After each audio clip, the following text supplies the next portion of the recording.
ಅಲ್ಲ MLA ಅಂದ್ರೆ ಏನೇನು ಅವರ ಸ್ಥಾನಮಾನ ಏನು, ಅವರ ಅರ್ಹತೆ ಯೋಗ್ಯತೆ ಎಷ್ಟಿರಬೇಕು ಅಲ್ವಾ? ಇವತ್ತು ನಿಮ್ಮ ಮಕ್ಕಳು ಸರ್ಕಾರಿ ನೌಕರಿಗೆ ಒಂದು ಅರ್ಜಿ ಗುಜರಾಯಿಸಿದ್ರೆ ಅವರಿಗೆ ಸರ್ಕಾರಿ ನೌಕರಿ ಕೊಡ್ಬೇಕಾದ್ರೆ ಅರ್ಹತೆ ಪರೀಕ್ಷೆ ಎಷ್ಟು ಮಾಡ್ತಾರೆ ಅಂದ್ರೆ ಏನ್ ಕೇಳ್ತಾರೆ? ಅವ್ರಿಗೆ ಎಜುಕೇಶನ್ ಕ್ವಾಲಿಫಿಕೇಶನ್, ಅದಕ್ಕೆ ಎಕ್ಸ್ಪೀರಿಯನ್ಸು, ಅದನ್ನ ಟೆಸ್ಟ್ ಮಾಡೋದಕ್ಕೆ ಮುಖಾಮುಖಿ ವಯೋವಶಿ ಟೆಸ್ಟ್, ಅದ್ರ ಮೇಲೆ ಬರವಣಿಗೆ ಟೆಸ್ಟ್, ಅದ್ರ ಮೇಲೆ ಇಂಟರ್ವ್ಯೂ.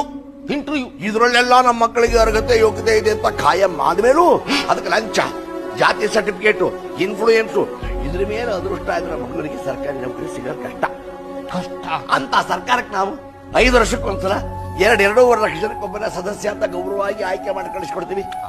ಅವ್ರ 5 ವರ್ಷ ಗೌರವಾರ್ಥಿ MLA ಅಂತ ಕೂತ್ಕೋತಾರೆ, 5 ವರ್ಷ ಕೂತ್ಕೊಂಡು ಸಂಬಳ ತಗೋತಾರೆ, 5 ವರ್ಷ ಮುಗಿದ್ಮೇಲೆ ಪೆನ್ಷನ್ ತಗೋತಾರೆ, 5 ವರ್ಷ ಕೂತ್ಕೊಂಡು ಆಸ್ತಿ ಪಾಸ್ತಿ ಮಾಡ್ಕೊತಾರೆ, 5 ವರ್ಷ ಕೂತ್ಕೊಂಡು ಕಾನೂನು ಮಾಡ್ತಾರೆ, ಕಾನೂನು ಬದಲಾಯಿಸ್ತಾರೆ. ಇಷ್ಟೆಲ್ಲ ಮಾಡ್ಬೇಕಾಗಿರೋ ವ್ಯಕ್ತಿಗೆ ಆ ಸೀಟ್ನಲ್ಲಿ ಕೂತ್ಕೊಳ್ಳೋದಕ್ಕೆ ಕನಿಷ್ಠವಾದ ಅರ್ಹತೆ ಏನಿರಬೇಕು ಅನ್ನೋದನ್ನ ಟೆಸ್ಟ್ ಮಾಡೋದಕ್ಕೆ ಸಂವಿಧಾನದಲ್ಲಿ ಒಂದಾರ ಕಂಡೀಷನ್